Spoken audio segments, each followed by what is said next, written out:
একদিন ছাগলের মালিক লোকমানকে বলে, ও লোকমান, যাও যাও যাও, আমার ছাগলের পাল থেকে একটা ছাগল জবাই করে ওই ছাগলের সবচাইতে উৎকৃষ্ট অংশ আমার কাছে নিয়ে আসবা। লোকমান আলাইহিস সালাতু ওয়াস সালাম এবার গেলেন, গিয়ে একটা ছাগল জবাই করে ওই ছাগলের জিহ্বা এবং হৃৎপিণ্ডটা নিয়ে আসলেন। আসার পরে বললেন, ও মালিক, এই হলো ছাগলের সবচাইতে উৎকৃষ্ট অংশ। এবার মালিক আবার বলল, লোকমান যাও, গিয়ে আরেকটা ছাগল জবাই করে ওই ছাগলের সবচাইতে নিকৃষ্ট অংশটা আমার কাছে নিয়ে আসো। লোকমান আলাইহিস সালাতু ওয়াস সালাম আবার গেলেন এবং গিয়ে আরেকটা ছাগল জবাই করে ওই ছাগলের জিহ্বা আর হৃৎপিণ্ডটা আবার নিয়ে আসলেন। এবার ছাগলের মালিক বলে, ও লোকমান, আমি তোমাকে বললাম সবচাইতে উৎকৃষ্ট অংশ আনার জন্য, তুমি জিহ্বা এবং হৃৎপিণ্ডটা নিয়ে আসলা। আবার যখন আমি তোমাকে বললাম, ও লোকমান, তুমি আমার জন্য সবচাইতে উৎকৃষ্ট অংশটা নিয়ে আসো, তুমি আবার ওই জিহ্বা এবং হৃৎপিণ্ড উভয়টাই নিয়ে আসলা। তুমি কি আমার সাথে মজা করো? এবার লোকমান আলাইহিস সালাতু ওয়াস সালাম বলেন, মালিক, না না না, আমি আপনার সাথে মজা করি নাই। তাহলে কেন তুমি উভয়বারই জিহ্বা এবং হৃৎপিণ্ড নিয়ে আসলা? লোকমান আলাইহিস সালাতু ওয়াস সালাম জবাব দেন, ও মালিক, যদি কোনো মানুষের জিহ্বা এবং অন্তরটা ভালো হয়ে যায় তাহলে ওই মানুষটা পরিপূর্ণ ভালো মানুষে পরিণত হয়ে যায়।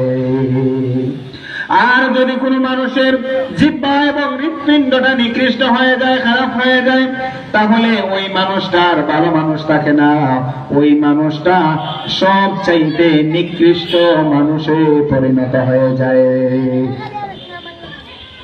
এ সম্পর্কে নবীজি সাল্লাল্লাহু আলাইহি ওয়াসাল্লাম হাদিসের মধ্যে বলেছেন, নবীজি সাল্লাল্লাহু আলাইহি ওয়াসাল্লাম বলেন, আমাদের বুকের ভিতরে একটা গোশতের টুকরা রয়েছে, ওইটাকে বলা হয় কলব।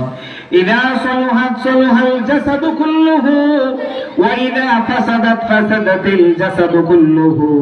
আমাদের অন্তরের, আমাদের বুকের নিচে একটা গোশতের পিণ্ড রয়েছে, ওইটাকে বলা হয় কলব। যখন মানুষের কলবটা ভালো হয়ে যায়, তার সারা শরীর ভালো হয়ে যায়। আবার নবীজি সাল্লাল্লাহু আলাইহি ওয়াসাল্লাম জবানের ব্যাপারে, জিহ্বার ব্যাপারে বলেন, মাই ইয়াজমান লি মা বাইনা লাহিয়াইহি ওয়া মা বাইনা রিজলাইহি আজমান লাহুল জান্নাহ।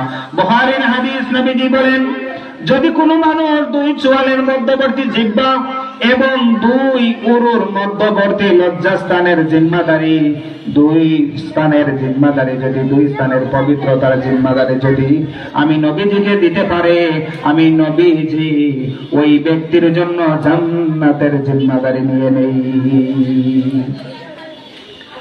লোকমান আলাইহিস সালাতু ওয়াস সালাম শুধু হিকমতওয়ালা মানুষ ছিলেন তাই নয়, লোকমান আলাইহিস সালাতু ওয়াস সালাম একজন শুকরগুজার বান্দা ছিলেন।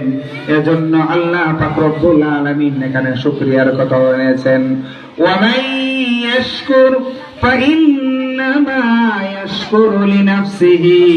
যে ব্যক্তি শুকরিয়া আদায় করে সে তো নিজের জন্য শুকরিয়া আদায় করলো। ওয়া মান কাফারা ফাইন্নাল্লাহা গানিয়্যুন হামিদ। লোকমান আলাইহিস সালাতু ওয়াস সালাম শুধুমাত্র একজন হিকমতওয়ালা প্রজ্ঞাবান মানুষ ছিলেন তাই নয়, বরং লোকমান আলাইহিস সালাতু ওয়াস সালাম একজন শুকরগুজার বান্দাও ছিলেন। লোকমান আলাইহিস সালাতু ওয়াস সালাম জীবনের প্রারম্ভে একজন ছাগলের রাখাল ছিলেন, আমরা আগে আলোচনা করেছি। লোকমান আলাইহিস সালাতু ওয়াস সালাম যখন হিকমতওয়ালা মানুষে পরিণত হলেন,